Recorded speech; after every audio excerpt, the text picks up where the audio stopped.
વધારે પડતી બહેનોની આદત હોય ચુગલી કરવાનું કામ। અને હકીકત સાચી વાત તો આપણે ખબર જ ન હોય, છતાંય કોઈ એક વ્યક્તિ કહે એટલે આપણે આખો અધ્યાય હેને રચી દઈએ કે આમ હશે, આમ હશે, આમ હશે, તેમ હશે। વાત સાચી છે ખોટી છે આપણે એક પણ ટકો જાણવાની કોશિશ નથી કરતા, બસ નિંદા કરીને એટલી મજા અમુક બહેનો લેતા હોય ને કે વાત જવા દો।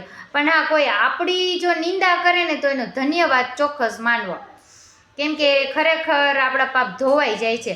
જો તમે આ સ્ટોરી સાંભળજો, ભલે ખાલી 2-3 મિનિટ લાગશે, પણ આ સ્ટોરી સાંભળો। एक राजा थे, नास्तिक थे, भगवान में कोई विश्वास नहीं था, राजपाट का आनंद ले रहे थे। ठीक।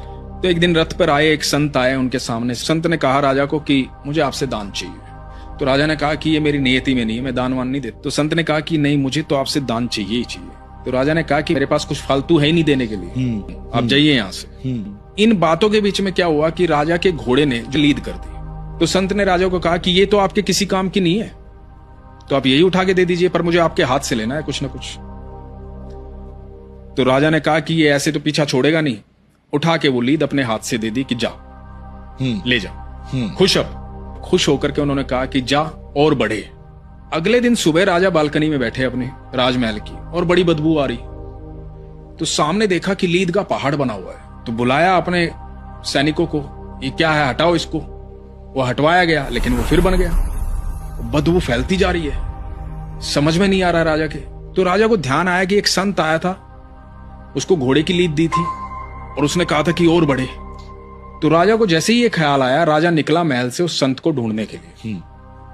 ढूंढते ढूंढते संत के पास पहुंचा, जाकर के बोला कि आप कोई साधारण व्यक्ति नहीं है, मुझसे गलती हो गई, मैं माफी चाहता हूं। मेरे महल के बाहर इस तरह से घोड़े की लीद का पहाड़ बन गया है, मुझे क्षमा करें।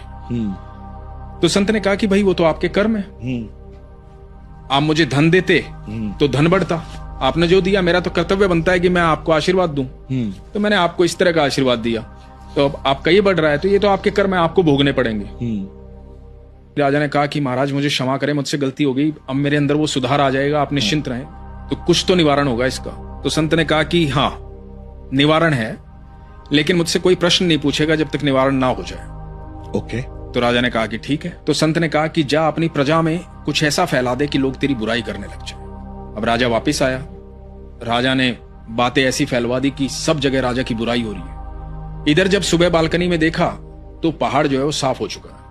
राजा फिर गया संत के पास, संत के पास जाकर के बोला कि महाराज पहाड़ तो साफ हो गया है, सब कुछ ठीक हो गया है, निवारण हो गया है, अब मैं प्रश्न पूछ सकता हूं? तो संत ने कहा कि हाँ पूछो। बोला कि महाराज ये हुआ कैसे? तो संत ने कहा कि जब लोग तुम्हारी बुराई कर रहे थे ना, तो तुम्हारे प्रारब्ध को काट रहे थे, तुम्हारे बुरे कर्मों के हिस्सेदार बन रहे थे, तो तुम्हारे सारे प्रारब्ध उन लोगों ने खत्म कर दिए, इसलिए ऐसा संभव हुआ। तो आज के बाद कभी कोई बुराई करे तो उनका धन्यवाद करना।